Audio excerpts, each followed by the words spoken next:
ప్రార్థన చేసుకున్నామండి. మహోన్నతుడు అయిన మా ప్రియ పరలోక తండ్రి, నీ విలువైన మాటలను నేర్చుకోవడానికి ఈ చల్లపూట నీ కుటుంబముగా మీ సన్నిధిలో చేరి ఉన్నాం. మా జీవితాలకు అవసరమైన మీ మాటలను తెలియచేసి మీ సన్నిధిలో మీకు ఇష్టలుగా, మీకు ప్రేమైన పిల్లలుగా, మీ కుటుంబంగా బ్రతుకున్నట్లుగా మీ కృప, మీ తోడు, మీ సహాయం అనుగ్రహించమని కోరుతూ మీ మాటల ద్వారా ఈ ప్రాంతవాసులు హెచ్చరికలు మాటలుగా తీసుకొని వారి జీవితాన్ని సరిచేసుకోవడానికి అవకాశాన్ని ప్రసాదించమని, మోయబడిన మనోనేత్రాలను వెలిగించమని కోరుతూ, ఎందరైతే మీ మాటలు వినడానికి ఆసక్తి చూపిస్తున్నారో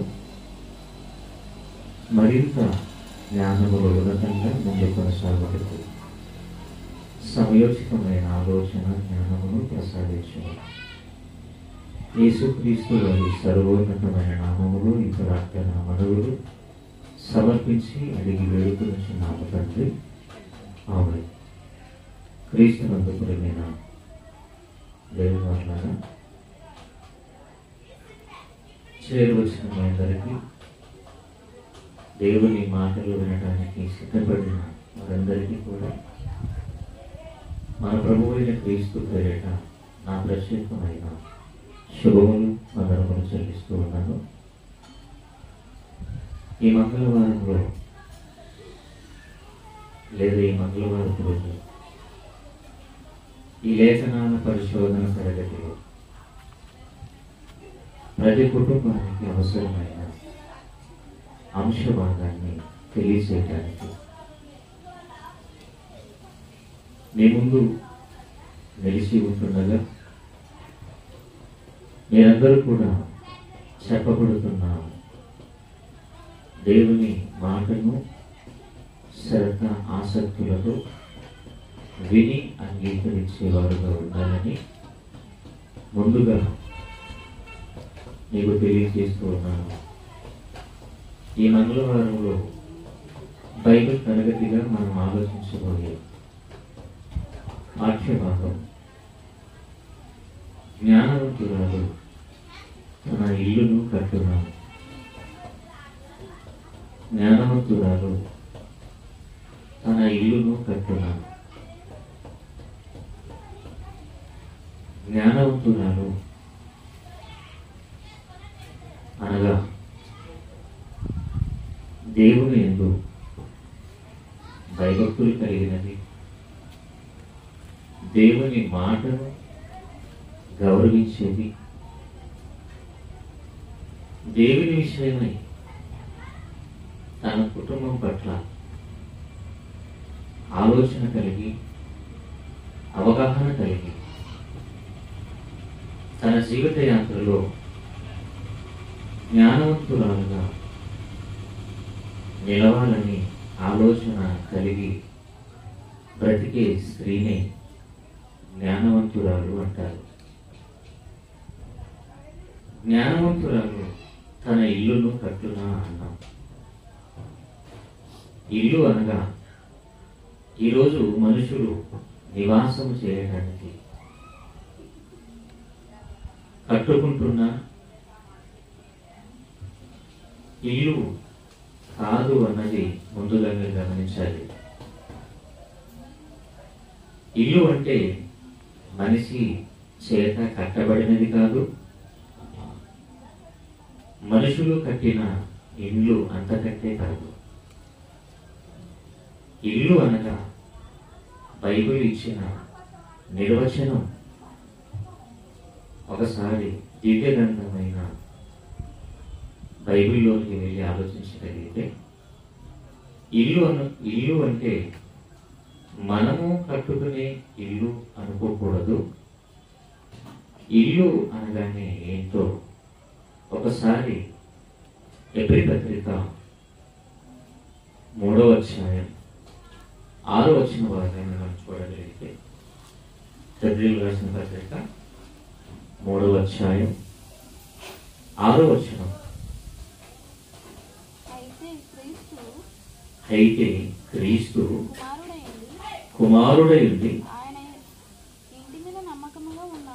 ఆయన ఇంటి మీద నమ్మకముగా ఉన్నాడు. ధైర్యమును నిరీక్షణ వలనైన ఉత్సాహమును తుదమట్టుకు స్థిరముగా చేపట్టిన ఎడల మనమే ఆయన ఇల్లు. దేవుని సమాజములో ఉన్న వారే దేవుని ఇల్లు. యెహోవా కట్టిన ఇల్లు ఎవరు అంటే మనుషులు, మానవ దేహం. దేవుడు కట్టిన ఇల్లు మానవ దేహం. ఇది తల్లి గర్భములో దేవుడు నిర్మించిన నిర్మాణం. తల్లి గర్భములో ఆయన మలచిన దేవాలయం. ఇల్లు అనగానే ఏదో సమాజంలో మనుషులు కట్టిన ఇల్లు అనుకోకూడదు అన్న విషయాన్ని మీకు అర్థం కావడానికి ఈ మాట చూపించాను. ఇక జ్ఞానవంతురాలు తన ఇల్లును కట్టును, జ్ఞానవంతురాలు తన ఇల్లును కట్టునా అన్నాం. దేవుని ఇంటిగా, దేవుని ఇల్లుగా కట్టబడాలి అంటే ఒక స్త్రీమూర్తికి ఉండవలసింది జ్ఞానం. జ్ఞానము చేత ఇంటిని కట్టుకోవాలి అని బైబిల్ చెప్పింది. ఇల్లు కట్టేది సర్వసాధారణంగా మగవారైనా, మనుషులు నివసించడానికి కట్టే ఇల్లు మగవారు కట్టిన, దేవుడు కట్టుకున్న ఇల్లును లేదా దేవుడు కట్టిన ఈ మానవాళిని ఒక స్త్రీ తన జ్ఞానముతో కట్టాలి అన్నాడు. జ్ఞానవంతురాలు తన ఇల్లును కట్టునా. ఇల్లును కట్టడానికి జ్ఞానం ఉండాలి స్త్రీకి. స్త్రీలైన వారు ఈరోజు ఆలోచించవలసిన విషయం ఏంటంటే, ఇల్లు అనగా ఒక కుటుంబం. ఇల్లు అనగా కుటుంబం.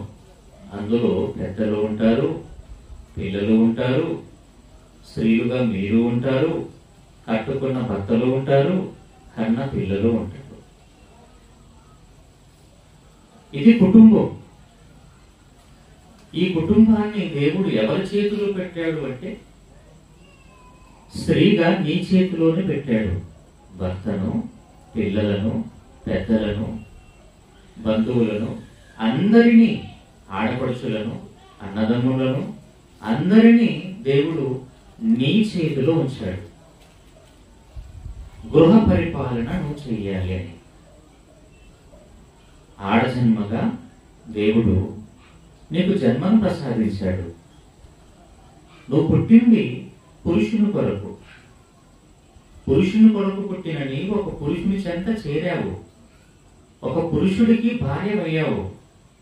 ఒక కుటుంబంగా మీరు ఏర్పరచబడ్డారు. మరి కుటుంబంగా ఏర్పరచబడిన నీవు ఒక స్త్రీగా నీ పాత్ర అంటూ ఏది లేదా? దేవుడు ఏం చెప్పలేదా బైబిల్లో? గృహ పరిపాలన జరిగించాలి అన్నాడు. యవన స్త్రీలు వివాహం చేసుకొని గృహ పరిపాలన చెయ్యాలి. గృహ పరిపాలన జరిగించటంలో జ్ఞానం అవసరం. గృహ పరిపాలన ఎలా చెయ్యాలి అన్న ఆలోచనలు నీకు రావడానికి ముందు నీ దగ్గర ఉండవలసింది జ్ఞానం. ఈరోజు పరిపాలన విషయానికి వస్తే లోకములో పరిపాలించే పాలకులు ఉన్నారు, ప్రజలను పరిపాలించే పాలకులు ఉన్నారు.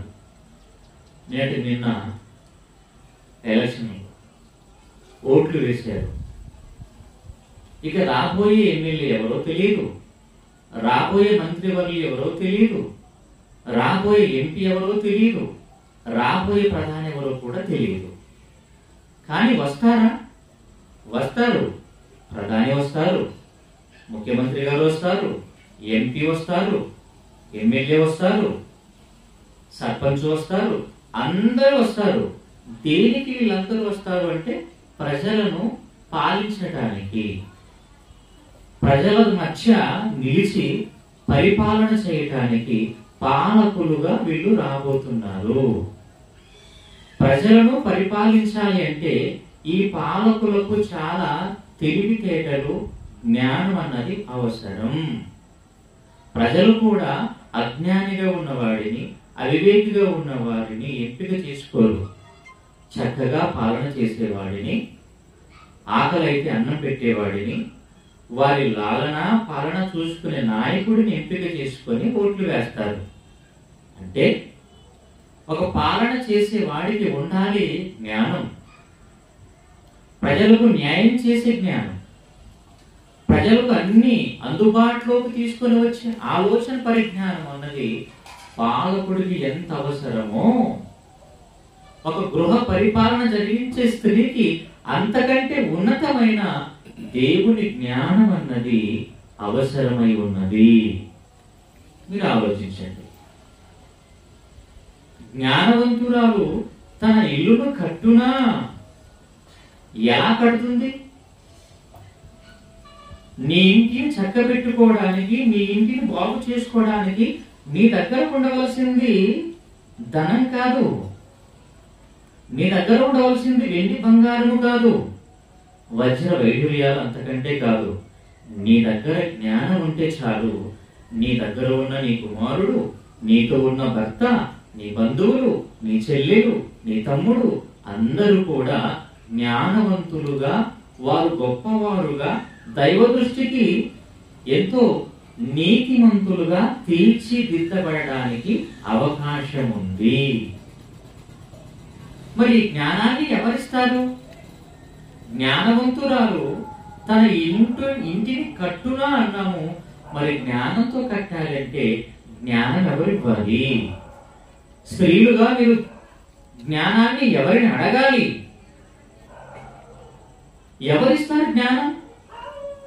లోక జ్ఞానముతో కడితే ఇల్లు పడిపోతుంది, లోక జ్ఞానముతో కట్టే ఇల్లు పడిపోతుంది.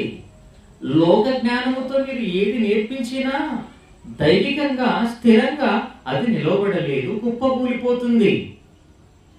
మరి ఏ జ్ఞానం కావాలి? ఆ జ్ఞానం ఎవరివ్వాలని మనం ఆలోచించగలిగితే సామెతల గ్రంథము ఒక మంచి మాట బైబిల్లో చూసుకొని ముందుకు వెళ్ళిపోదాం ప్రియులారా. సామెతల గ్రంథము 5వ అధ్యాయం, సామెతల గ్రంథము క్షమించండి 2వ అధ్యాయము 6వ వచన భాగాన్ని చూడగలిగితే బైబిల్లో సామెతల గ్రంథము 2వ అధ్యాయము 6వ వచనం, యెహోవాయే జ్ఞానమిచ్చేవాడు, యెహోవాయే జ్ఞానమిచ్చేవాడు. దేవుడు నీ తండ్రి సుఖ స్త్రీమూర్తిగా ఒక ఆడజన్మగా నిన్ను జన్మింప చేశాడే, తల్లి గర్భములు అందమైన ఆకారాన్ని నిర్మించాడే తండ్రి దేవుడు. ఆయనను ఒక్కసారి నోరు తెరిచి కన్నీటి ప్రార్థనతో, తండ్రి దేవా నీవు నాకు భర్తనిచ్చావు, అడగక ముందే గర్భఫలంగా కుమారుని ఇచ్చావు, ఇంట్లో పెద్దవారిని బంధువులను ఉంచావు, మరి వీరి పట్ల నేను ప్రవర్తించాలి అంటే, ఈ కుటుంబాన్ని చక్కగా నీలో కట్టాలి అంటే మరి నాకు జ్ఞానం పొదువుగా ఉంది కదా నాయనా.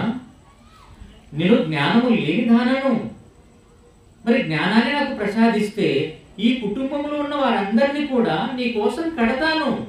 ఎలా? నీ ఇచ్చిన జ్ఞానాన్ని నా కుటుంబానికి పంచుతాను. నీవు ఏ మాట అయితే నాకు నేర్పుతావో, ఏ జ్ఞానమైతే నువ్వు ఇస్తావో, అదే జ్ఞానముతో నీవు నేర్పిన మాటలు నా కుటుంబంలో ఉన్న వారికి చెప్పి జ్ఞానముతో నీ కొరకు వారికి కడతాను అన్న తీర్మానం, ఆలోచన ఏ స్త్రీలో ఉందో చెప్పండి. ఎవరండి జ్ఞానం కోసం ప్రార్థించేవారు? ఏ స్త్రీ అండి జ్ఞానం కోసం అడిగేది దేవుణ్ణి? ఎప్పుడు చూసినా దేవుడిని అడిగితే, దేవుడా నాకు అది లేదు తండ్రి, ఇది లేదు తండ్రి, అవి ఇవ్వండి ఇవి ఇవ్వండి అని బంగారు కోసము, వజ్ర వైఢూర్యాల కోసము, శారీర సంబంధులుగా మనం ఆలోచించి దేవుని దగ్గర అడుగుతామే తప్ప, అయ్యా నా కుటుంబాన్ని కాపాడుకోవాలి, నా భర్తను నా పిల్లలు నాశనానికి వెళ్ళిపోకుండా నిత్య రాజ్యానికి వారిని వారసులుగా చేయడానికి నా వంతుగా కృషి చేస్తాను, నా పాత్ర ఏంటో అని పోషిస్తాను. మరి నాకు జ్ఞానం కొదువుగా ఉంది, పరలోకానికి నడిపించే జ్ఞానాన్ని, పరసంబంధమైన జ్ఞానాన్ని నాకు ప్రసాదించవా అని తల వంచి తలుపులు వేసి రహస్యమందు చూచుచున్న నీ తండ్రికి ప్రార్థిస్తాయి ఇవ్వడా?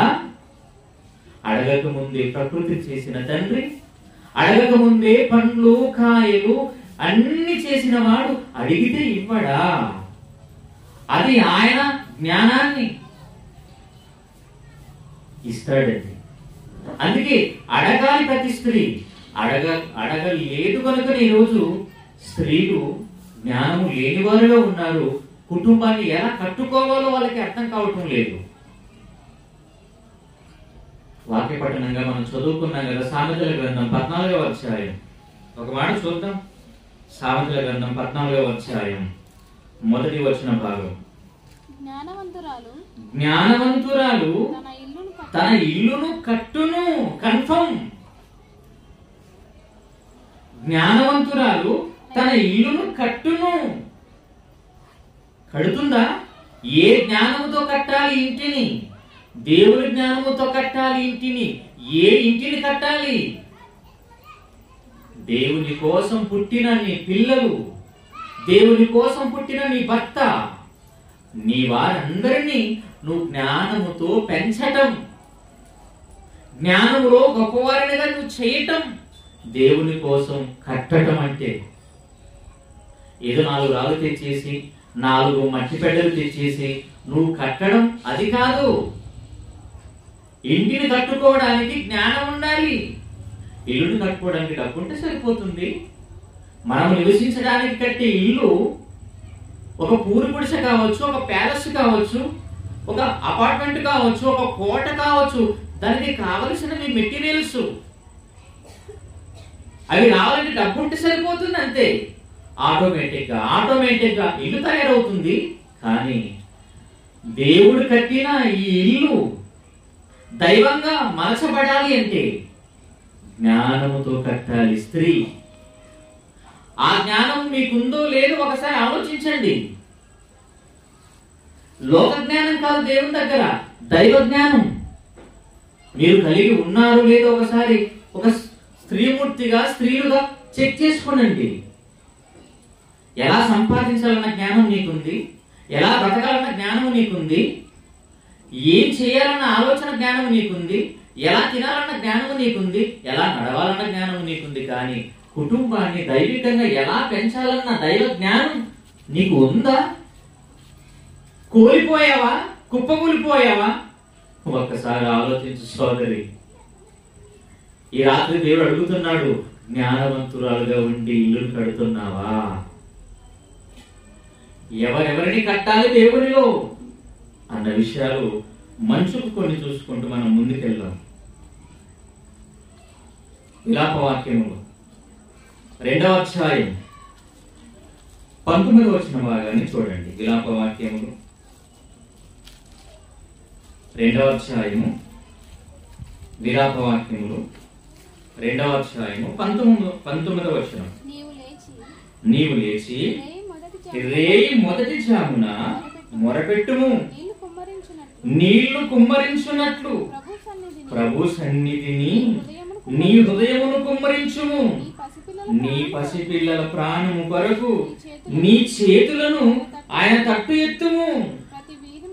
ప్రతి వీధి మొగను ఆకలుగొని వారు మూర్ఛిల్లుచున్నారు. నీవు రేయి మొదటి జామున నువ్వు మేలుకోవాలి, దేవునికి మొరపెట్టాలి, కన్నీళ్లు కాచాలి. దేవా, కుటుంబంలో ఇంతమంది ఉన్నారే, ఉమ్మడి కుటుంబంగా ఉన్నారయ్యా. ఇంత పెద్ద ఉమ్మడి కుటుంబంగా నువ్వు చేశావు. ఆ ఉమ్మడి కుటుంబంలోకి ఒక స్త్రీమూర్తిగా నన్ను పంపించావు. ఆడపిల్ల ఇంటిలోకి దీపం వెలిగించడానికి వచ్చిందండి అంటారు చాలా మంది. ఆడపిల్ల ఇంటిలోకి దీపం వెలిగించడానికి వచ్చింది, ఒక వెలుగుగా అంటారు. కానీ ఆరిపోయిన దీపాలను, దైవ దృష్టికి ఆరిపోయిన దీపాలను వాక్యం అనే నూనె పోసి వెలిగించాలి. అది నీ కర్తవ్యం. భౌతికంగా ఆలోచించారు. ఏదో ఇంటిలోకి ఆడపిల్ల దీపం వెలిగించడానికి వచ్చింది అని భౌతికంగా ఆలోచించాలి తప్ప, దేవుని కోసం బ్రతకవలసిన వారు, అది నీ భర్త కావచ్చు, నీ పిల్లలు కావచ్చు, నీ బంధువులు కావచ్చు, నీ తోడ పుట్టిన వాళ్ళు కావచ్చు, నీ ఆడపడుచులు కావచ్చు, వారు దైవికంగా ఆరిపోయిన వారు. ఆరిపోయిన దీపాలను వాక్యం అనే నూనె పోసి వెలిగించడం నీ ధర్మం, నీ కర్తవ్యం. అందుకేనమ్మా దేవుడు నిన్ను అక్కడికి అడుగు పెట్టించాడు. వారి కోసం ప్రార్థించవా? వారి కోసం ఆలోచించవా? నీ పిల్లల కోసం మొరపెట్టవా? ఎవరండి కుటుంబం గురించి ఆలోచిస్తున్నారు? ఎవరు ఏమైపోతే మాకేంటి అనే లెక్కలో ఉన్నారే తప్ప, ప్రతి ఒక్కరు కూడా కారణ జన్ములుగా పుట్టిన వారే కదా. నీ గర్భాన పుట్టిన కుమార్తె అయినా, కుమారుడైనా, నీతో ఉన్న భర్త అయినా, నీతో ఉన్న ఆడపడుచులైనా, నీతో ఉన్న అన్నదమ్ములైనా, వారందరూ దేవుని అనాది సంకల్పంలో ఉన్నవారు, దేవుని అనాది సంకల్ప ప్రకారంగా పుట్టినవారు. వారంతా కారణ జన్ములు. మరి కారణాన్ని నువ్వు చెప్పవా? నువ్వెందుకు పుట్టావో, దేవుడు నిన్నెందుకు, వ్యక్తిగా నువ్వు నిలబడాలి.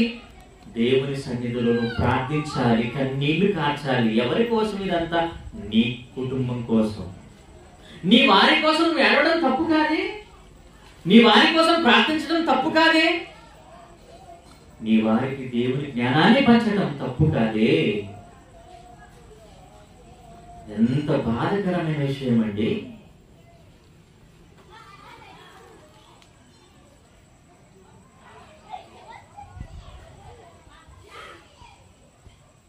అది ఆపులో పెట్టినాను.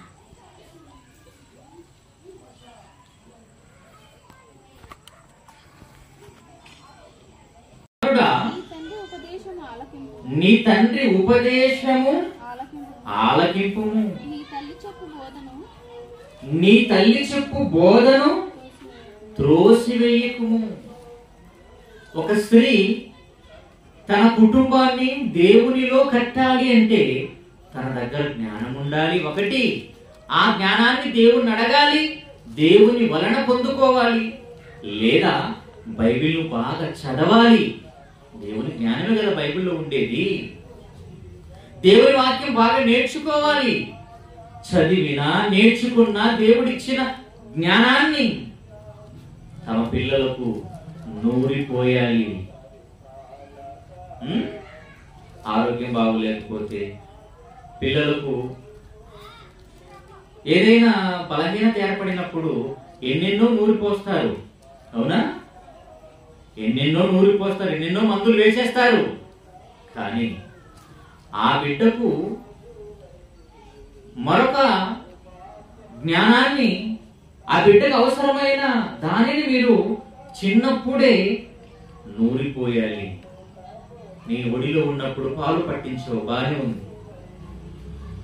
నీ ఒడిలో ఉన్నప్పుడు నీ బిడ్డకు పాలు పట్టించవు, బానే ఉంది. కానీ వాక్యం అనే పాలు పట్టించావా ఏ రోజైనా? వాక్యం అనే పాలు నీ బిడ్డకు ఏ రోజైనా త్రాగనిచ్చావా? వాక్యం అనే పాలు దగ్గర కూర్చుండబెట్టావా? నేర్పించావా? లేదు.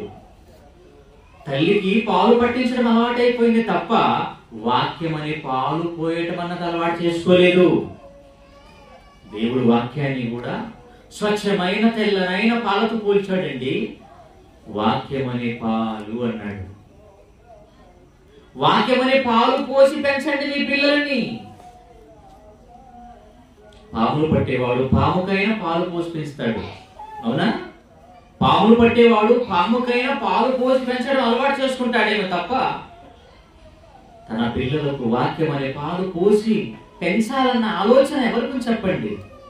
పక్షిని పెంచుకుంటే పక్షులకు గింజ వేసి పెంచుతావు, గేదెలు పెంచుకుంటే గడ్డి వేసి పెంచుతావు, గుర్రాన్ని పెంచుకుంటే గుగ్గిళ్ళు వేసి పెంచుతావు. కోళ్ళు పెంచుకుంటే దానిమ్మ గింజలు వేసి పెంచుతావు.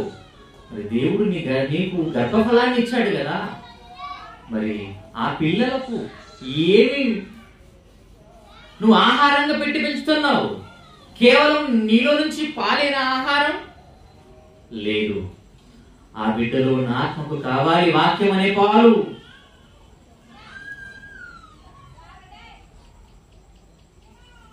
నీ తల్లి ఉపదేశము నీవు మరొకము.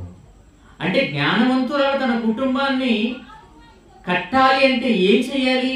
కుటుంబం దేవునిలో కట్టబడాలి అంటే, స్థిరపరచబడాలి అంటే, దేవునిలో కదలని వారుగా స్థిరులుగా విశ్వాసులుగా ఉండాలి అంటే, మీ పిల్లలు, నీ కట్టుకున్న భర్త, నీ వారు, నువ్వు చేయవలసింది బోధ, వాక్యం అనే బోధ నువ్వు చెయ్యాలి. ఎలాంటి బోధ చేయాలి తెలుసా? ఇక్కడ కుమారుడా నీ తల్లి ఉపదేశమును త్రోసివేయకు అన్నాడు. అంటే ఒక తల్లిగా నువ్వు ఉన్నావు అంటే, పిల్లలకు జన్మనిచ్చావు అంటే నీవు బోధ చేయాలన్నమాట. ఎలాంటి బోధ? అలా బ్రతుకునాయనా, ఇలా బ్రతుకునాయనా, అలా ఉండురా, ఇలా ఉండురా, ఆ ఉద్యోగం చేయరా, ఈ చదువు చదవరా, ఇదే బోధ. ఏమిటి? ఇదే బోధలే కదా మీరు చేస్తున్నది మీ పిల్లలకి. అలా చదువు, ఇలా నడువు, అలా మాట్లాడు, ఇలా ఉండు అని ఇవే బోధలే చేస్తామే తప్ప బోధలో మరో రకమైన బోధ ఉంది. అదే దేవుడు చెప్పిన బోధ ఒక జ్ఞానవంతురాలుగా నువ్వు చెయ్యాలి. అలా చేసిన నాడు అతడు దేవుని కోసం కట్టబడతాడు, దేవుని కోసం నిలబడతాడు. ఎలాంటి బోధ చెయ్యాలో ఒక మంచి మాట చూపిస్తాను బైబిల్లో. చూడండి, సామెతల గ్రంథము 31వ అధ్యాయం. సామెతల గ్రంథము 31వ అధ్యాయం. సామెతల గ్రంథము 31వ అధ్యాయం మొదటి వచనము నుంచి. మొదటి వచనం. సామెతల గ్రంథము 31వ అధ్యాయము మొదటి వచనం. రాజైన లెమియేలు మాటలు, అతని తల్లి అతనికి ఉపదేశించిన దేవోక్తి. నా కుమారుడా నేనేమందును, నేను కన్న నా కుమారుడా నేనేమందునయ్యా. తల్లిగా నీ ఒడి దగ్గరికి, నీ ఒడిలోకి తీసుకుని వచ్చి పెట్టినప్పుడు, నీ ప్రక్కలో పెట్టినప్పుడు నువ్వు ఆ బిడ్డను చూడగానే ఒక తీర్మానం చేసుకోవాలి, వీడు దేవుని కోసం పుట్టినవాడు. నాయనా, నువ్వు దేవుని కోసం పుట్టినవాడవురా అని అక్కడే నీ ప్రక్కలో పరుండబెట్టిన నీ బిడ్డకు నువ్వు బోధ చేస్తే, జ్ఞానవంతురాలుగా నువ్వు చేసే బోధను బట్టి వాడు చిన్నప్పటి నుంచే దేవుని కోసం కట్టబడతాడు. వాడికి అర్థమైతే ఏంటి? మనం అనుకుంటాం వాడే వింటాలి అనుకుంటాం. వాడే వింటాలే, వానికి ఏం తెలియదు మనం అనుకుంటాం. కానీ వాడు వింటాడండి. తల్లి ఎంత చక్కటి మాటలు చెప్తుంది కొడుక్కి.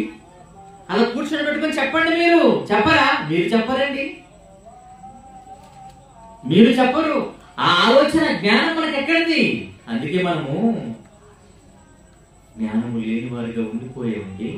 ఏ కుటుంబాన్ని చూసినా అజ్ఞాన దశలో ఉండిపోయింది ఈరోజు. ఏ కుటుంబంలో ఉన్న స్త్రీని చూసినా జ్ఞానం కలిగిన వారు కనిపిస్తున్నారా? ఒక్కసారి మిమ్మల్ని మీరు పరీక్షించుకోండి దేవుని సన్నిధిలో. ఏమన్నాడు ఇక్కడ? తల్లి ఏమని బోధ చేస్తుంది తన కొడుక్కి? మీకు దేవుడు పిల్లల్ని ఇచ్చాడు కదా, మీకు దేవుడు గర్భఫలాలను ప్రసాదించాడు. ఎలాంటి బోధ చేయాలి మీ పిల్లలకి? 31వ అధ్యాయం సామెతల గ్రంథం 2వ వచనం 3వ వచనం. నా కుమారుడా నేనేమందును, నేను కన్న కుమారుడా నేనేమందును, నా మొక్కి కరిన కుమారుడా నేనేమందును, నీ బలమును స్త్రీలకియ్యకుము, రాజులను నశింపచేయు స్త్రీలతో సహవాసము చేయకుము. ఏం బోధండి! మీ పిల్లలకు అలాంటి బోధ చేయాలి. మీ పిల్లలను కూర్చోబెట్టుకొని ఇలాంటి బోధ చేయాలి. ఎలాంటి బోధ? కుమారుడా, దేవుడు నాకు ఇవ్వగా నా గర్భాన పుట్టిన నా కుమారుడా, నీ బలము పరస్త్రీలకు ఇవ్వకయ్యా. నీ బలాన్ని నువ్వు దాచాలి. ఎవరి కోసమమ్మా అని అడుగుతాడు. ఎవరి కోసమమ్మా ఈ బలాన్ని దాచిపెట్టమంటున్నావు అని అడిగితే, ఒక తల్లిగా, ఒక జ్ఞానవంతురాలుగా నువ్వు ఏ బోధ చేయాలో తెలుసా? దేవుని పని కోసము దాచిపెట్టాలి బలాన్ని. రాబోయే రోజుల్లో నువ్వు గొప్పగా దేవుని పని చెయ్యాలి అంటే, సువార్తలను ముందుకు వెళ్ళాలి అంటే, సువార్త కోసం ప్రయాణం కట్టాలంటే నీలో శక్తి ఉండాలి కదా, నువ్వు బలంగా ఉండాలి కదా, దృఢంగా ఆరోగ్యంగా ఉండాలి కదా. మరి నీ ఆరోగ్యము, నీ బలము, నీ ఆలోచనలు అన్ని కూడా సర్వం దేవుని సేవకు సమర్పించాలి కొడుకా అని తల్లిగా నువ్వు బోధ చేస్తే ఎంత బాగుంటుందండి. ఆ బిడ్డ పరస్త్రీ జోలికి వెళ్ళడు. ఎందుకంటే నువ్వు కూర్చుండబెట్టి చెప్పావు కనుక, జ్ఞానం కలిగిన శ్రీమూర్తిగా జ్ఞానాన్ని నేర్పావు కనుక ఆలోచిస్తాడు. అయితే ఈ బలం, ఈ శక్తి నా దేవుని కోసం దాచిపెట్టుకోవాలా? అవును, దాచాలి. ఈరోజు చూడండి ఎలా ఉంది ట్రెండ్. యవన కాలాన్ని, యవన బలాన్ని విడిగా వాడుకుంటున్నారు. ఎవరిచ్చారు వీరికి అధికారం?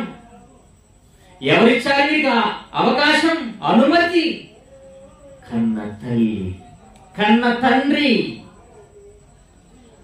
నీ ఇష్టం వచ్చినట్టుగా ఖర్చు చేసుకోకూడదు. నీ బలాన్ని నువ్వు తిరగడానికి ఖర్చు పెడతావో తిరుగు, ఆడటానికి ఖర్చు పెడతావో ఆడు, పాడటానికి ఖర్చు పెడతావో పాడు. క్లబ్బులు అంటావా, పబ్బులు అంటావా, షికారులు అంటావా, సినిమాలు అంటావా, యాత్రలు అంటావా, నీ ఇష్టం కొడుక. నీకు ఎంత కావాలో చెప్పురా, డబ్బు నేనిచ్చి పంపిస్తాను. కారు కావాలా తీసుకో, వెహికల్ కావాలా తీసుకో, నీకు ఏం కావాలో తీసుకొని నీ ఇష్టం వచ్చిన చోటుకి వెళ్ళిపో. నీ బలాన్ని క్లబ్బుల్లో, పబ్బుల్లో, వేషాలతో కలిసి నీ ఇష్టం వచ్చినట్టుగా ఖర్చు చేసుకొని పంపించే తల్లులు లేరా ఈరోజు? బలాన్ని దాచుకోకూడదు అని చెప్పే వాళ్ళు ఎవరున్నారండి? బలాన్ని దాచుకోకూడదు దేవుని పని కోసం అని చెప్పే తల్లులు ఎవరున్నారు సమాజంలో? అలా చెప్పిన వారు ఒకవేళ ఉంటే వారు జ్ఞానం కలిగిన స్త్రీలు, తన కుటుంబాన్ని కట్టుకున్నవారు. ఎంత చక్కటి బోధ చేస్తుంది ఆ తల్లి. తల్లి గారు భవిష్యత్తు ఆలోచించాలి, భవిష్యత్తుకు సంబంధించిన మాటలు చెప్పాలి. అందుకే ఆ తల్లి అంటుంది, నీ బలాన్ని, ఏముంది 3వ వచనంలో, నీ బలమును స్త్రీలకి ఇయ్యకుము. అంటే స్త్రీలతో వెళ్ళిపోతే నీ బలం తక్కువైపోతుందిరా నీకు. అందుకే అప్పుడప్పుడు చూడండి,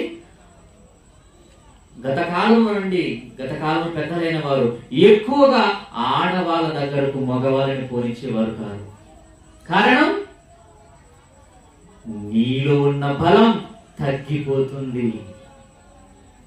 ఒక బరువైంది లేపాలన్నా, ఒక భారమైంది తన భుజాన వేసుకోవాలన్నా అతనిలో ఉండాలి బలం, అతనిలో ఉండాలి శక్తి. అదే ఒక ఆడ మనసు దగ్గరికి వెళ్ళిపోతే ఆ భారమైన, బరువైన దాన్ని అతడు లేపలేడు, నిలవబెట్టలేడు, సమాజంలో పేరును సంపాదించుకోలేడు. కారణం, బలమంతా పోయింది. ఎంత భవిష్యత్తు జ్ఞానం అండి ఆ తల్లిది. ఆ కుమారుడా, నీ బలాన్ని స్త్రీలకు ఇవ్వకుము, దాచుకో. స్త్రీలకు దారపోయేద్దు, లోకానికి దారపోయేద్దు. నీలో ఉన్న శక్తి, నీలో ఉన్న బలం, నీలో ఉన్న ప్రాణం, నీలో ఉన్న ఆత్మ, నువ్వు ధరించిన దేహం దేవుడు ఇచ్చినది. ఆ దేవుని కోసం ఖర్చు పెట్టాలి. కట్టు నీ కొడుకుని, జ్ఞానముతో నీ కొడుకుని దేవుని కోసం కట్టు. అదేనండి ప్రతి తల్లి చేయవలసిన పని. ముందు ఆలోచనలు చెప్పాలి పిల్లలకి, ముందు జాగ్రత్తలు పిల్లలకు చెప్పి పంపండి. సమాజం బాగులేదు, పరిస్థితులు బాగులేవు, మీరు ఏదో అనుకుంటున్నారు, వారు ఏదో ఒకటి చేసి వస్తారు, ఏదో ఒకటి జరిగిపోతుంది కనుక తల్లిగా నువ్వు ముందు జాగ్రత్త చెయ్యాలి. ఎంత చక్కటి మాట అంటే అది 3వ వచనంలో, నీ బలమును స్త్రీలకు ఇయ్యకుము, రాజులను నశింపజేయు స్త్రీలతో సహవాసం వద్దురా. నువ్వు స్త్రీలతో సహవాసం చెయ్యకు కొడుకా. స్త్రీలతో సహవాసం చేస్తే, స్త్రీలతో నువ్వు కలిసి ఉంటే నీ బ్రతుకంత నాశనం, శూన్యం. జ్ఞానవంతురాలుగా నువ్వు కట్టగలవా ఇలాంటి బోధ చేసి నీ కొడుకును దేవుని కోసం?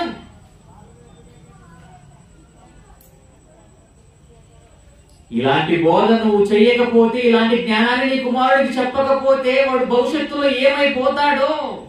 సొలొమోను మహారాజు జ్ఞాని కదండి, మంచి మాట రాశాడు. సామెతల గ్రంథం 5వ అధ్యాయం. ఇలాంటి బోధ నువ్వు చేయకపోతే, నిర్లక్ష్య వైఖరితో నువ్వు ఉంటే ఎలా అయిపోతారో పిల్లలు ఒకసారి చూడండి.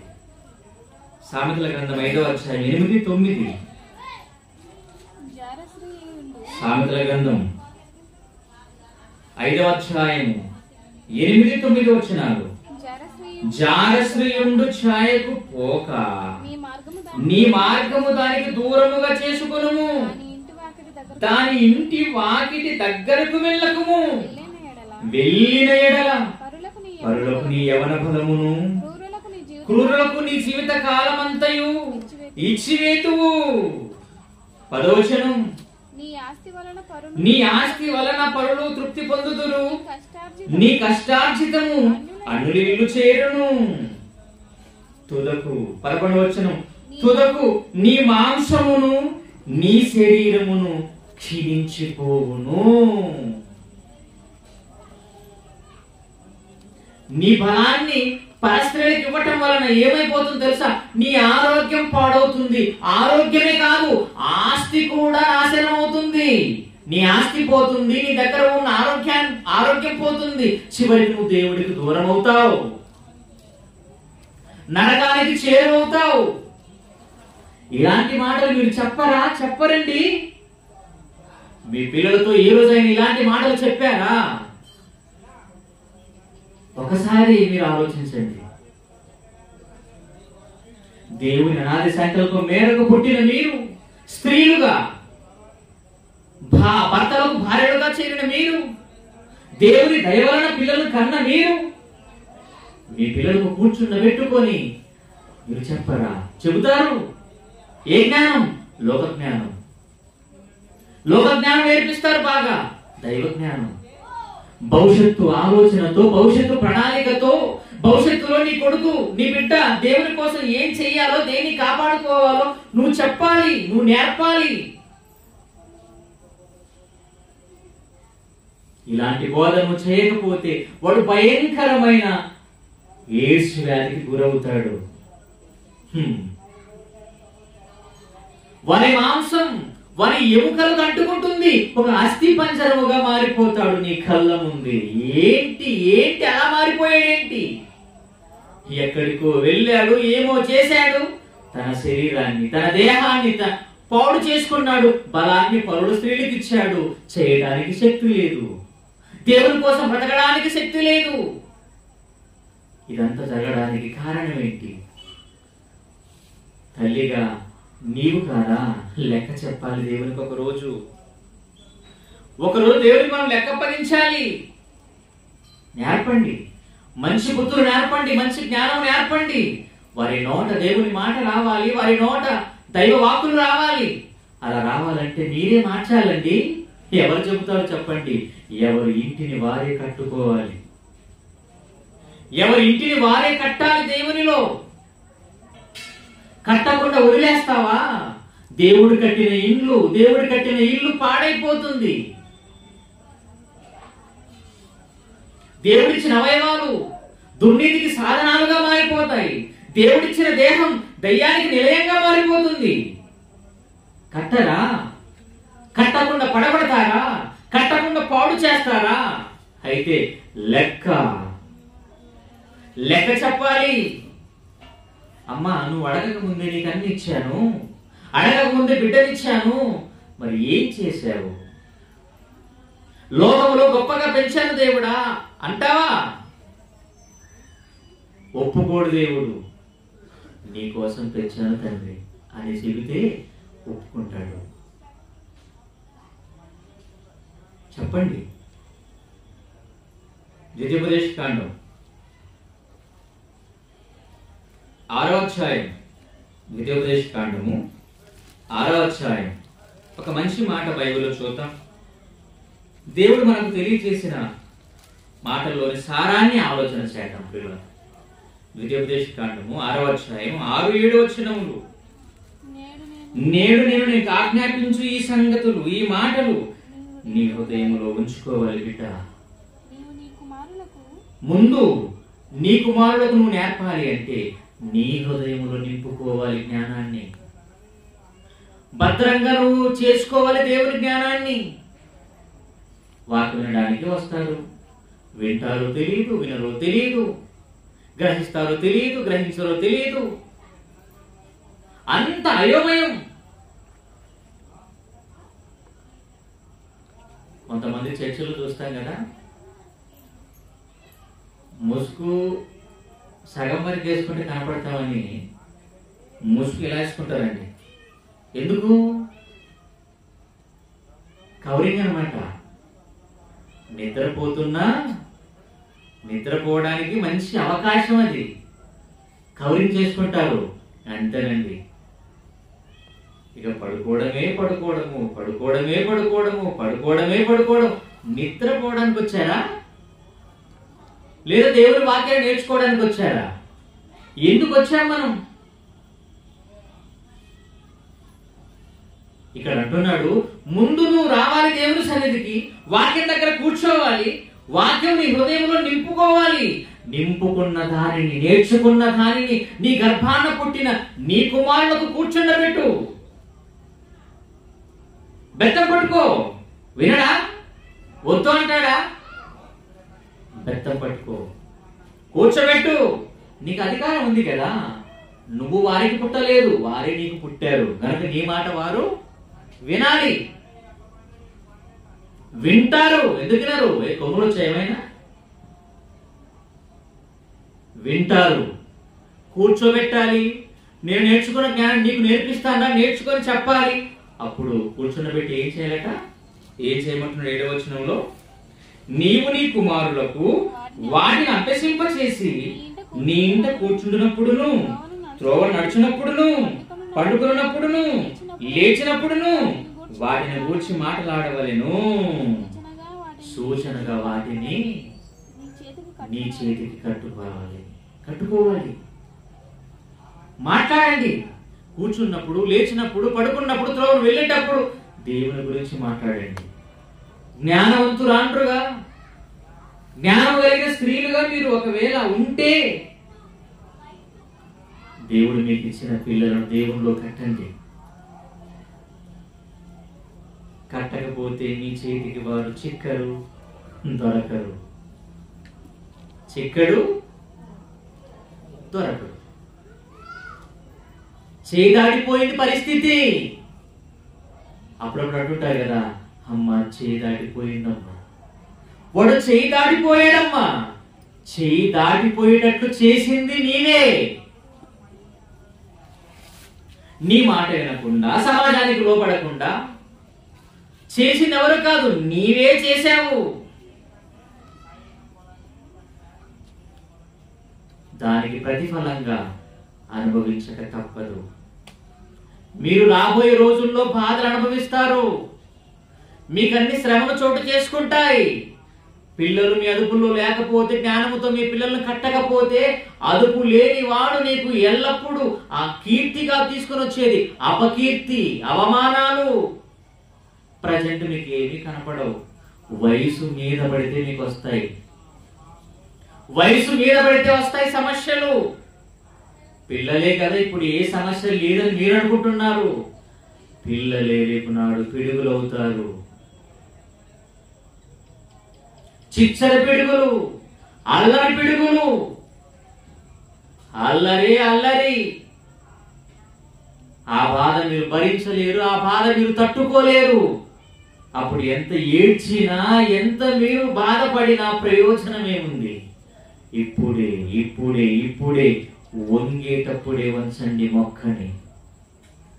అది ముదిరిందా దేశముదురైపోతుంది. వాడు ముదిరిపోయాడా దేశముదురు. ఎవ్వడి మాట వినడు సీతయ్య అన్నట్లుగా అయిపోతాడు. ఎవ్వడి మాట వినడు. తల్లి మాట వినడు, తండ్రి మాట వినడు, సమాజం మాట వినడు. ఎందుకంటే వాడు ఆ విధంగా తయారైపోయాడు. ఆ విధంగా కావడానికి ప్రోత్సహించావు, సపోర్ట్ చేశావు. అందుకే కదండి ఈరోజు సమాజం ఎలా ఉంది? గొడవలండి. కుటుంబం మధ్యలోని గొడవలు, తల్లి తండ్రి గొడవ, ఏమండి కొడుకులు తల్లిదండ్రులు గొడవలు. ఏంటి ఇదంతా? జ్ఞానం ఉందంటారా మీలో? మీలో ఉన్నది జ్ఞానం కాదు, మీలో ఉన్నది అజ్ఞానం. కుటుంబం అంటే ప్రశాంతంగా ఉంటుందండి. కుటుంబం అంటే దేవుని మాటలు మాట్లాడుకుంటారు అండి. కుటుంబం అంటే లోపాలు సరిచేసుకోవడానికి బైబిల్ కళ్ళ ముందు పెట్టుకుంటారండి. దేవుని కోసం ఫలించే కుటుంబంగా ఉండాలని ఆశపడతారండి. అంతేగాని అల్లరమూకల్లా అవిధేయులుగా, శత్రువులుగా రోజు కలుసుకోవడమేనా కుటుంబం అంటే? అలా కావడానికి గల కారణం నువ్వు నేర్పిన విద్య. అది దైవపరమైన విద్య కాదు, లౌకిక విద్య, లౌకిక జ్ఞానాన్ని నేర్పించావు. వద్దండి, అలా చేయొద్దండి ప్లీజ్. మీ పిల్లల కోసం మీరు ఏడవండి. జ్ఞానాన్ని దేవుని అడగండి. జ్ఞానంతో ఇంటిని కట్టండి. ఆ జ్ఞానంతో మీ పిల్లలు దేవుని కోసం పెంచండి. ప్రయోజకులు అవుతారు. వారి ఆరోగ్యం గురించి చెప్పండి, వారి బలాన్ని గురించి చెప్పండి, రాబోయే భవిష్యత్తు గురించి చెప్పండి, రాబోయే జీవితానికి ఎలాంటి పునాది వేసుకోవాలో నేర్పించండి. ఎలాంటి ప్రణాళికలు వేసుకోవాలో మీ పిల్లలకు బోధించండి. నిలబడతారు. దేవుని మాట నిలబెడుతుంది ప్రతి మనిషిని. ఇలా మీరు చేయరా? జ్ఞానవంతురాండ్రుగా మీరు ఉండరా? జ్ఞానం కలిగిన స్త్రీలుగా మీరు మీ పిల్లలను పెంచారా? భర్తను చూసుకోరా? భర్తకు లోబడి ఉండరా? తిరుగుబడతామండి. ఎవరి పట్ల? భర్త పట్ల. భర్తను దేవుళ్ళు కట్టే స్త్రీవైతే నీవు అతనికి లోబడతావు. ఎన్ని అన్నా భరించుకుంటావు. ఓన్లీ నా భర్తే కదా అన్నాడు. భరించాలా? భరించాలి, తప్పదు. మరి పెళ్లి చేసుకున్నావు, చేసుకునేటప్పుడు తెలియదా ఎలాంటి వారు చేసుకుంటున్నావు? చేసుకునేటప్పుడు ఆలోచించవా? ఆలోచించారండి. తల వంచడం తాళి కట్టుకోవడం, తల వంచడం తాళి కట్టుకోవడం అయిపోయింది ఇంకా. కానీ పెళ్లి చేసుకునే వారు ఆలోచించాలి, ఎలాంటి వారిని పెళ్లి చేసుకోవాలి. ఒక్కసారి మెడలో తాళి బొట్టు పడిందా దాన్ని తెంచే అధికారం ఈ లోకములో, ఈ భూప్రపంచం మీద ఏ ఒక్కడికి లేదు. తెంచుకునే అధికారము స్త్రీగా నీకు లేదు. తెంచే అధికారం కట్టుకున్న వాడికి లేదు. తెంచే అధికారం ప్రభుత్వానికి లేదు. దానికంత వాల్యూ ఉందండి. ఆ బంధానికంత విలువ ఉందండి. అందుకే పెళ్లి చేసుకునేటప్పుడే ఆలోచించండి. మీరు చేసుకున్నారా, అయిపోయింది, తప్పదు. మరి అనుభవించాలి.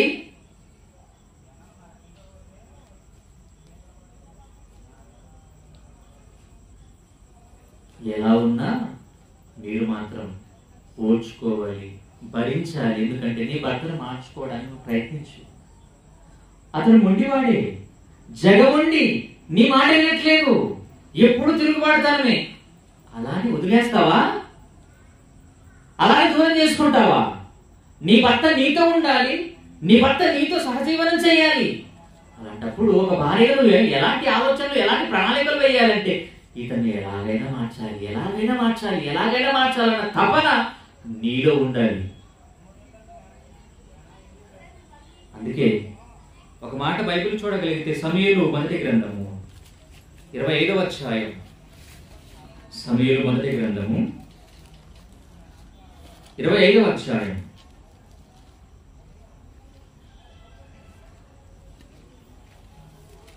14వ వచనం. పనివాడు ఒకడు నాబాలు భార్య అయిన అబిగయలుతో ఇట్లా నేను, అమ్మా దావీదు అరణ్యములో నుండి మన యజమానుని కుశల ప్రశ్నలు అడుగుటకై దూతలను పంపించగా అతడు వారితో కఠినముగా మాట్లాడెను. ఎలా మాట్లాడట? కఠినముగా మాట్లాడతాడా? ఎవరు? నాబాలండి.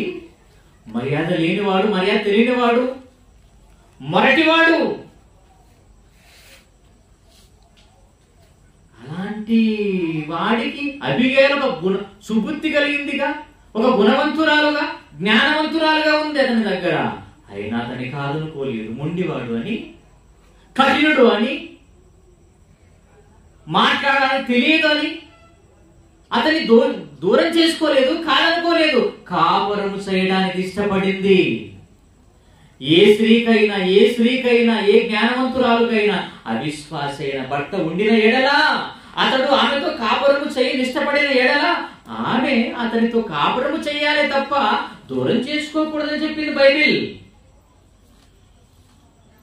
ముండివాడిగా ఉన్నా, తిరుగుబాటుతనం ఉన్నా, అతనికి జ్ఞానం లేకపోయినా, అజ్ఞానిగా ఉన్నా, భర్తకు లోబడిన స్త్రీ, గుణవంతురాలు, జ్ఞానవంతురాలు అబిగయలు అండి. చేసిన తప్పును తన మీద వేసుకునింది భార్య. అయ్యా, నా భర్త చేసింది తప్పే, అది నా తప్పుగా భావించండి. ఈరోజు భర్త తప్పు చేస్తే, వాడు తప్పు చేశాడు కదా, నేనెందుకు శిక్ష అనుభవించాలి, నేనెందుకు బాధ అనుభవించాలి అన్న మాటలు సమాజంలో స్త్రీలలో మనకు వినపడుతూ ఉంటాయి. స్త్రీ నోట కనపడుతూ ఉంటుంది. మీరు ఒకసారి ఆలోచించండి. అందుకే ఏమని మాట్లాడుతున్నాడు ఆయన 25వ వచనంలో ఆ స్త్రీమూర్తి ఏమని మాట్లాడుతుంది? నా ఏలినవాడా, దుష్టుడైన ఈ నాబాలును లక్ష్య పెట్టవద్దు. అతని పేరు అతని గుణమును సూచించుచున్నది. అతని పేరు నాబాలు, మోటుతనం అతని గుణము. ఈ తప్పు నాదని ఎంచుము అనిందండి ఆమె. 28వ వచనములో నీ దాసురాలనైన నా తప్పు క్షమించుము. తప్పు చేసిందేమో భర్త, తప్పు తనదని భావించింది భార్య. అదండి కుటుంబాన్ని కట్టుకోవడం అంటే. లేదు, తప్పు చేశాడు కదా, పోలీస్ స్టేషన్ తీసుకెళ్ళి వెళ్ళండి, అతన్ని బాగా బాధ అయ్యండి, బాగా కొట్టేయండి. ఎవరికి నష్టం? ఎవరికి ఇబ్బంది? ఎవరికి బాధ? నీకే. నువ్వు అంటున్నావు బాగానే, పోలీసులు రాగానే, ఎవరైనా రాగానే అతన్ని తీసుకుని వెళ్ళండి, అతన్ని పట్టుకునండి, అతను చేశాడు కదా తప్పు, నేను చేయలేదు కదా, అతన్నే కొట్టేయండి, అతన్నే శిక్షించండి, అతన్నే జైల్లోకి తీసుకుని వెళ్ళి తోసేసేయండి, అక్కడే పెట్టేసుకుని అంటున్నావు. మరి నువ్వు ఒంటరిదాని అయిపోతావు కదా. భర్త లేని రోడ్డు నీకు కనపడుతుంది కదా. నీ పిల్లలు ఏమైపోవాలి, నువ్వేమైపోవాలి? ఇవన్నీ ఆలోచించారా మీరు? తీసుకెళ్ళండి, తన్నేయండి, తీసుకెళ్ళండి, కొట్టేయండి. తర్వాత అతనికి పడిన దెబ్బలు. కుంటివాడు, అవిటివాడు అయితే ఎవరికి ఇబ్బంది? కాలు ఇరిగిపోతే సేవలు చేసింది నువ్వే కదా. తర్వాత నీకు తప్పదు కదా. చెయ్యి ఇరిగిపోతే, ఒకవేళ ప్రాణమే పోతే విధవరాలుగా మిగిలిపోతావే. ఇదేనా నీకు న్యాయం? ఇలా ఆలోచించవలసిన విధానం? ఒక అబిగయలు ఆలోచించండి. భర్త తప్పు చేసిన, అయ్యా తప్పు నాదని ఎంచండి, నా భర్తను క్షమించండి అయ్యా, చంపద్దండి అయ్యా, కొట్టద్దండి అయ్యా, నా భర్త నా దగ్గర వదిలేసుకోండి అయ్యా, ఆయన నా భర్త అయ్యా, ఆయనతో కాపురం చేశానయ్యా, నేను కలిసి జీవిస్తున్నామయ్యా, ఆయన లేకుంటే ఉండలేనయ్యా నేను ప్రాధేయపడాలి, కాళ్ళు పట్టుకోవాలి, బ్రతిమాలుకోవాలి భర్త కోసం. కట్టుకున్నవాడు కదా. మరి ఎలా, ఎవరండి ఇంత ఆలోచిస్తారు? ఇంత భవిష్యత్తు జ్ఞానం ఏ స్త్రీకి ఉందండి? జ్ఞానవంతురాలు అయితే, నీ ఒక జ్ఞానవంతురాలు అయితే నీ పిల్లలను దేవుళ్ళో కడతావు, నీ భర్తను దేవుళ్ళో కట్టుకోవడానికి ప్రయత్నిస్తావు. అలా చెయ్యి. దేవుడు నిన్ను గొప్పగా చూస్తాడు. గొప్పగా ఆశీర్వదిస్తాడు. మంచి కుటుంబంగా దేవుని సన్నిధిలో వర్ధిల్లుతుంది. అలాంటి కుటుంబాలుగా మీరు తీర్చిదిద్దలేరా? మీ చేత కాదా? అవుతుంది. ఒకసారి అనుకుని చూడండి, ఒకసారి ప్రయత్నించి చూడండి. నువ్వు అనుకుంటే ఎన్ని పనులు చేసుకోలేదు రోజుకి. నువ్వు అనుకున్నవన్నీ చేసేసుకుంటున్నావు, ఎన్నో చేసుకుంటున్నావు. మరి ఎందుకు చేయలేకపోతున్నావు? నువ్వు అనుకోవటం లేదు. నేను సాధించలేనేమనుకుంటున్నావు, సాధించగలవు. దృష్టి పెట్టు, ఆలోచించు. దేవుని కోసం నా కుటుంబాన్ని ఒక జ్ఞానవంతురాలుగా కట్టాలన్న తీర్మానం నువ్వు తీసుకుంటే చాలా బాగుంటుందండి. కానీ కట్టరా? కట్టకపోతే ఎలా ఉంటుందో మంచి రెండు మాట చూసుకుని ముగించుకుందాం. సామెతల గ్రంథం 14వ అధ్యాయం 1వ వచనం. సామెతల గ్రంథం 14వ అధ్యాయం 1వ వచనం. జ్ఞానవంతురాలు తన ఇల్లును కట్టును, మూడు రాలు తన చేతులతో తన కుటుంబాన్ని ఊడబెరుకును. అంటే 3 రాలు. జ్ఞానము లేని 3 రాలు, అజ్ఞానురాలు, అవివేకి అయిన స్త్రీ తన చేతులతోనే కుటుంబాన్ని సర్వనాశనం చేసుకుంటుంది అని చెప్పాడండి దేవుడు. నాశనం చేసుకుంటారా మీ కుటుంబాలను? అలా నాశనము చేసిన వారిలో కొందరి జాబితాలు మనం చూద్దాం. మత్తయి సువార్త 14వ అధ్యాయం. మత్తయి సువార్త 14వ అధ్యాయం 6వ వచనం. మత్తయి సువార్త 14వ అధ్యాయం 6వ వచనం. అయితే ఏ రోజు జన్మదినోత్సవం వచ్చినప్పుడు హేరోదియ కుమార్తె వారి మధ్య నాట్యమాడి ఏ రోజును సంతోషపరిచిందండి. నాట్యం అంటే ఈ తల్లి ఆ బిడ్డకి ఏమి నేర్పించింది అనమాట? పబ్లిక్ గా నువ్వు డ్యాన్స్ వేయాలమ్మా. ఏం వేయాలట? నువ్వు పబ్లిక్ గా అందరూ చూస్తుండగా, రాజు పుట్టినరోజు అంటే ఎంతమంది వస్తారు? ప్రధానులు, మంత్రులు, ఎంతో మంది రాజు వేడుకకు వచ్చేశారు. అంతమంది ముందు పబ్లిక్ గా ఒక ఆడది వచ్చి నాట్యం ఆడుతుందంటే ఆ తల్లి ఏమి నేర్పించిందంటారు చెప్పండి? కుటుంబాన్ని కుప్పగూల్చుకునే స్త్రీ, కుటుంబాన్ని కట్టే స్త్రీ కాదు, కుటుంబాన్ని ఓడబెలుక్కునే 3 రాలు. దేవుని కోసం కుటుంబాన్ని కట్టేది జ్ఞానవంతురాలైతే తన ఇంటిని ఊడబెరికేది 3 రాలు. చూసారా? తన కుమార్తె జీవితాన్ని పాడు చేసిందండి. ఈరోజు చూడండి, డ్యాన్స్ బేబీ డ్యాన్స్ పోటీలు అండి. ఈరోజు డ్యాన్సుల కోసం పరుగులే పరుగులు, పరుగులే పరుగులు, పరుగులే పరుగులు. డ్యాన్స్ వేయాలి, నువ్వు బాగా స్టెప్పులు వేయాలి, బాగా డీలోనా లేదంటే ఇంకోటి ఏదో ఉందండి, డీ జోడా లేదంటే రకరకాల గ్రామ కంపెనీ, ఎన్ని ప్రోగ్రామ్స్, ఎన్ని ఛానల్స్ ఈరోజు డ్యాన్సులు వేయాలి, డ్యాన్సులు వేయాలని పిల్లలను డ్యాన్సుల ప్రోగ్రామ్ కు పంపుతున్నారే తప్ప వారి భవిష్యత్తు గురించి ఎవరండి ఆలోచిస్తున్నారు? వీరు కాదా కుటుంబాలను కూల్చుకునేవారు? తమ ఇంటిని ఊడబెరుక్కునే వాళ్ళు వీరు కాదా? పిల్లల భవిష్యత్తు గురించి ఆలోచించక పిల్లల జీవితాల్లో ఆటలాడుతున్న వారు తల్లిదండ్రులు. ఆ తల్లి ఎలా పెంచిందో చూడండి. ఇక మరొక మాట మీరు చూస్తే ఆశ్చర్యపోతారు. మరొక మాట మీరు చూస్తే ఆశ్చర్యపోతారు. 2వ దినవృత్తాంతముల గ్రంథము 22వ అధ్యాయము. 2వ దినవృత్తాంతముల గ్రంథము 22వ అధ్యాయము. 2వ దినవృత్తాంతముల గ్రంథం 22వ అధ్యాయము 2-3 వచనములు చూడండి. 2-3 వచనములు. అహజ్య ఏలన ఆరంభించినప్పుడు 42 ఏళ్ల వాడై యెరూషలేములో 1 సంవత్సరము ఏలెను. అతని తల్లి ఓమ్రి కుమార్తె, ఆమె పేరు అతల్య. దుర్మార్గముగా ప్రవర్తించుటకు అతని తల్లి అతనికి నేర్పుచూ వచ్చెను గనుక అతడును ఆహాబు సంతతి యొక్క మార్గముల యందు నడిచెను. ఈ తల్లి ఏం నేర్పింది? ఆ తల్లి ఏం నేర్పింది? నువ్వు డ్యాన్స్ చేయాలమ్మ, బాగా సిగ్గు లేకుండా నువ్వు ఆటాడాలి మగవాళ్ళ ముందు. బట్టలు నీకు సరిగా లేకపోయినా పర్వాలేదు, మనకు డబ్బులు వస్తాయి, మనం అనుకున్న కోరికలు నెరవేరుతాయి. ఉన్నవాడు కదా బంగారు ఇస్తాడు, ఉన్నవాడు కదా వజ్రాలు ఇస్తాడు, ఉన్నవాడు కదా ఆస్తి రాసిస్తాడు. అతన్ని మాత్రం బాగా ఆలన పాలన చేసి మత్తులో దింపి నీ డ్యాన్స్ తో నీ ఆటలతో అలరించి మత్తెక్కించి నువ్వు ఆనందపరిస్తే నీకు బహుమతులు వస్తాయని నేర్పించింది ఆ తల్లి సమాజం. ఈ తల్లి నువ్వు దుర్మార్గముగా ప్రవర్తించాలి. ఏంటండి బోధ? 3 రాళ్ళు తన ఇంటిని ఓడబెరుకును అన్నాడు కదా. ఇదిగో వారి కుటుంబాలను వారే సర్వనాశనము చేసుకుంటున్న స్త్రీలు. ఒకానొక సందర్భంలో దొంగతనం చేసి చేసి చేసి చేసి ఒకానొక సమయంలో దొంగ పోలీసుల చేతికి దొరికాడట. పోలీసులు పట్టుకొని వెళ్ళారు జైలుకి, జైల్లో వేసేశారు. అయ్యా అక్కడసారిగా మా తల్లిని ఒకసారి చూడాలనుకుంటున్నాను, పిలిపించండి అడిగాడు.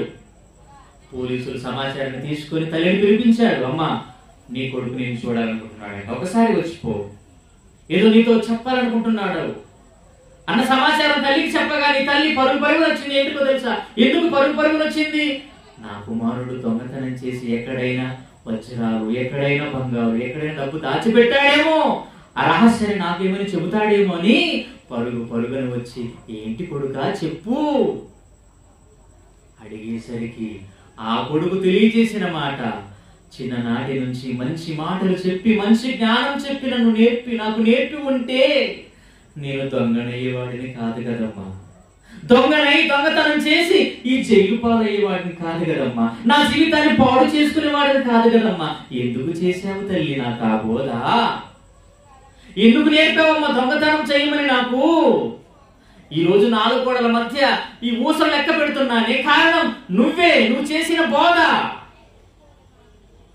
ఎంత బాధండి! కన్న కొడుకు జీవితంతో ఆట ఆడిందండి.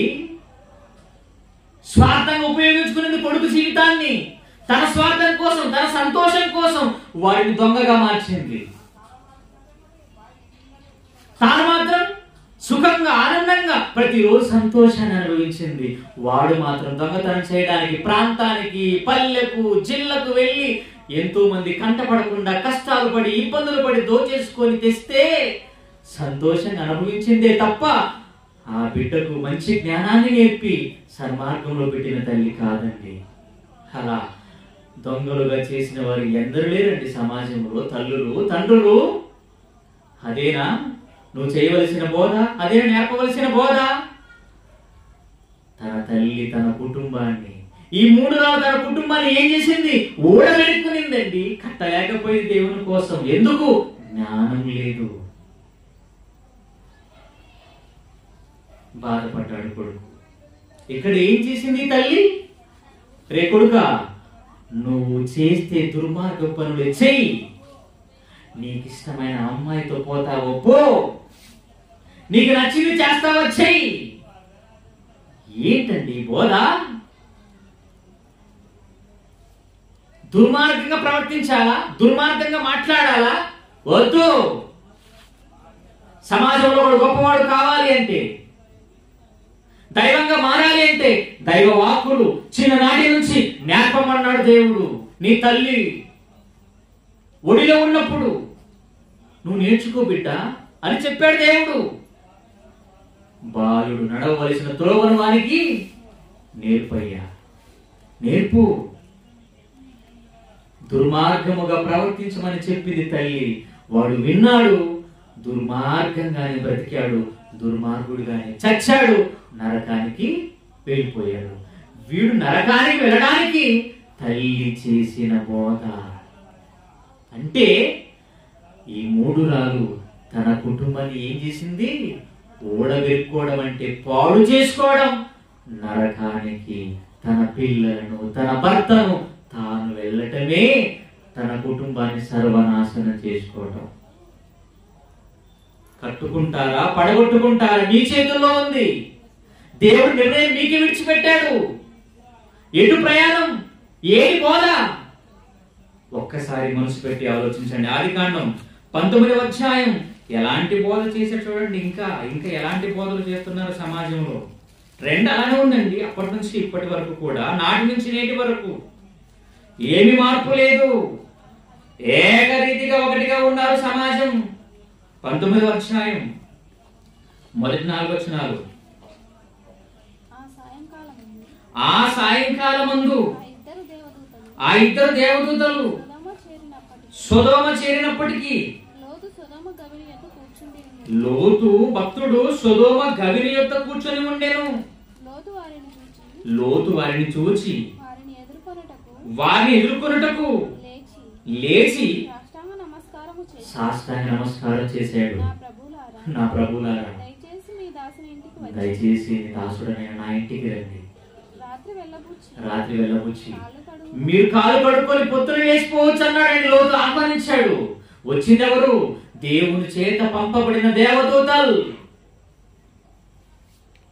అప్పుడు ఏం జరిగింది? 3వ వచనం. అయినను అతడు మిక్కిలి బలవంతము చేసినందున వారతని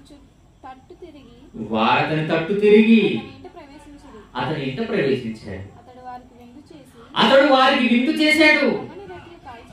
9 రొట్టెలు కాల్చాడు. వారు భోజనం చేసిరి. వారు పండుకొనక ముందు ఆ పట్టణస్థులు, ఏ పట్టణస్థులు? సొదొమ మనుషులు. ఆ పట్టణస్థులు అనగా సొదొమ మనుషులు, బాలురు, వృద్ధులు, ప్రజలందరూ నలుదిక్కుల నుంచి చుట్టేశారట. మొత్తం ఎక్కడికైనా తప్పించుకొని వెళ్ళిపోతారేమో ఈ కొత్త మనుషులు మనకు కావాలి, ఈ కొత్త రుచి మనకు కావాలని చెప్పేసి బాలురు, వృద్ధులు, స్త్రీలు, పిల్లలు అందరూ వచ్చేసారండి. ఆ ఇల్లును చుట్టి లోతుని పిలిచి, కమాన్, లోతుని ఇంటికి వచ్చిన వారిని ఒక్కసారి మా ముందుకు తీసుకొని వస్తావా? మేము వారితో శృంగారం చేయాలి. ఇప్పుడు ఏం చేయాలట? మేము వారితో శృంగారం చెయ్యాలి. వారితో మేము మా కోరికను నెరవేర్చుకోవాలి. ఏంటండి పోయే కాలం? తల్లి తండ్రి ఎవరిని ఎవరు పట్టించుకోలేదా? అందరూ కామాంధులుగా మారిపోయారే. ఎవరు చూసిన కామంతో ఉన్నవారు కామాంధులు. చూపు బాగులేదు, మాట బాగులేదు, ప్రవర్తన బాగులేదు, జీవితమే బాగులేదు. ఏంటి పిల్లలు కూడా వచ్చారంటే పిల్లలకు కూడా ఎలాంటి బోధ చేశారనమాట వీళ్ళు. ఎలాంటి బోధ నేర్పారో ఒకసారి ఆ మాటను బట్టి మీరు ఆలోచించండి. వ్రాయబడిన మాట, ఏదో ప్రసన్నగా నేను చెబుతున్న మాట కాదు. పిల్లలు కూడా వచ్చారు అంటే ఆ పిల్లలకు ఆ తల్లి ఆ తండ్రి ఎలాంటి బోధ చేశారు? మేము ఏం చేస్తామో మీరు కూడా అదే చేయండి. మేము ఏం చేస్తాం అదే చేయండి. అదే నేర్పారు వాళ్ళు, అదే నేర్చుకున్నారు. ఇదేనా జీవితం? ఇదేనా లోకం? ఇదేనా లోక మర్యాద? కాదు. అక్రమం, అన్యాయం. వచ్చిన చుట్టాలను పాడు చేయడానికి చూస్తున్నారంటే నరజాతి ఏమైపోయింది? నరజాతి ఏమైపోతుంది? ఎప్పుడు చూసినా భయంకరమైన ఆలోచనలు, వ్యామోహానికి సంబంధించిన చూపులు, కోరికలు తీర్చుకునే ఆలోచనలు, నాటి నుంచి నేటి వరకు. ఇర్మీయా గ్రంథం 15వ అధ్యాయం 10వ వచనంలో, ఇర్మీయా గ్రంథం 15వ అధ్యాయం 15వ వచనంలో, అయ్యో నాకు శ్రమ, నా తల్లి నా తల్లి నా తల్లి. ఒకడు అంటున్నాడండి, నా తల్లి, అయ్యో నాకు శ్రమ తెచ్చిపెట్టావు తల్లి, నాకు శ్రమ. ఏంటా శ్రమ? ఎందుకా శ్రమ? అయ్యో నాకు శ్రమ, నా తల్లి, జగడమాడు వానిగాను, దేశస్తులందరిలో కలహించు వానిగాను నీవేర నన్ను కంటివి. జగడమాడేవాడుగా నన్ను ఎందుకు నువ్వు పెంచావమ్మా? కలహాలు రేపేవాడుగా నన్ను ఎందుకు పెంచావు? దుర్మార్గంగా ప్రవర్తించడానికి నన్ను ఎందుకు ఇలా పెంచావు అని బాధపడుతున్నాడండి. బాధపడండి. మీ తల్లి మీ తండ్రి మీకు మంచి బోధ చేయనప్పుడు బాధపడండి. ఎందుకమ్మా నాకు వాక్యం నేర్పించావు, ఎందుకు నాన్న నాకు వాక్యం చెప్పవు అని అడగరా మీరు అడగరు, వారు చెప్పరు. మీరు అడిగే జ్ఞానం మీకు లేదు, చెప్పే జ్ఞానం వారికి లేదు. గనుక వారు నశిస్తారు, మీరు నశించిపోతారు. నిత్య నరకం, అక్కడ అగ్ని ఆరదు, పొరుగు చావదు. బ్రతుకున్నంత వరకు ఎవరికి అర్థం కాదు, చస్తేనే అందరికి బోధపడుతుంది. ఈ బోధనికి అర్థం కాదు. ఏదో చేస్తున్నాడండి, ప్రసన్న బోధ కదా, ప్రసన్న చేసుకుంటున్నాడు అంతే, అది మాకు సంబంధించింది కాదు అనుకుంటారు. కానీ ఇది అందరికి సంబంధించింది, మన కుటుంబాలకు సంబంధించింది. దేవుడు చెప్పిన సందేశం, దేవుడు రాయించిన మాటలు. జ్ఞానవంతురాలుగా నువ్వు కావాలంటే కమాన్, దేవుని సన్నిధికి వచ్చేయి, మోకరిల్లు, దేవుని అడుగు, జ్ఞానాన్ని ఇవ్వమని. దైవ జ్ఞానం నేర్చుకో. మీ పిల్లలను లేదా మీ భర్తను మార్చి దేవుని ఎదుట చక్కటి అందమైన సత్ప్రవర్తన కలిగిన వాడిగా, పరిశుద్ధుడిగా, నిర్దోషిగా తీర్చిదిద్ది నీ కుటుంబాన్ని కట్టమ్మా. నన్ను చేయలేనండి అంటావా, అది నీ చేతగానితనం. నేను పెంచలేనండి అంటావా, అది నీ చేతగానితనం, నీ అవివేకం. నువ్వు అనుకుంటే సాధిస్తావు, నువ్వు అనుకుంటే చేస్తావు. లేదా కుటుంబాన్ని కుప్పకూర్చి నువ్వు కూలిపోతావా, నిర్ణయం నీదే. కుటుంబాన్ని జ్ఞానము కలిగిన స్త్రీగా నువ్వు కట్టుకుంటావు, 3 రాలుగా నీ కుటుంబాన్ని ఊడబెరుకుంటావు, నాశనం చేసుకుంటావు. నిర్ణయము స్త్రీలుగా మీదే. ప్రార్థన చేసుకో. మమ్మల్ని మిక్కిలిగా ప్రేమిస్తున్న మా ప్రియ పరలోకపు తండ్రి, కొన్ని విలువైన మీ మాటలను ఈ రాత్రికాల సమయంలో ఆలోచించడానికి మీరు ఇచ్చిన ఈ మంచి అవకాశాన్ని బట్టి కొడుతున్నాను. జ్ఞానవంతురాలు తన కుటుంబాన్ని కట్టుకుంటుంది నాయన. జ్ఞానములో పిల్లలను పెంచుతుంది, భర్తను పెంచుతుంది, భర్తకు లోబడి ఉంటుంది, భర్తకు కీడు చేయదు, తన ఇంటి వారికి పని చేసి పెడుతుంది. ఒక దాసురాలుగా, ఒక పని మనిషిగా ఉంటుంది నాయన జ్ఞానవంతురాలు. అలా జ్ఞానం కలిగిన వారుగా మీ పిల్లలు ఉండి కుటుంబాలు కట్టుకుంటారు. 3 రాండ్రుగా ఉండి, అజ్ఞానవంతురాండ్రుగా ఉండి వారి కుటుంబాలను సర్వనాశనం చేసుకొని వారు కూడా సర్వనాశనం అయిపోతారు. నిర్ణయం వాళ్ళకి వదిలేశాను. కొద్దిమంది ఆలోచించి మీ సన్నిధిలో కుటుంబాలను కట్టుకున్నట్టుకు వారి మనోనేత్రాలు వెలిగించమని క్రీస్తు పేరిట ఈ ప్రార్థన అడుగుచున్నాము తండ్రి. ఆమేన్. అందరికీ వందనాలు. చివరిగా పాట చూసుకొని పాట ప్లే అవుతుంది.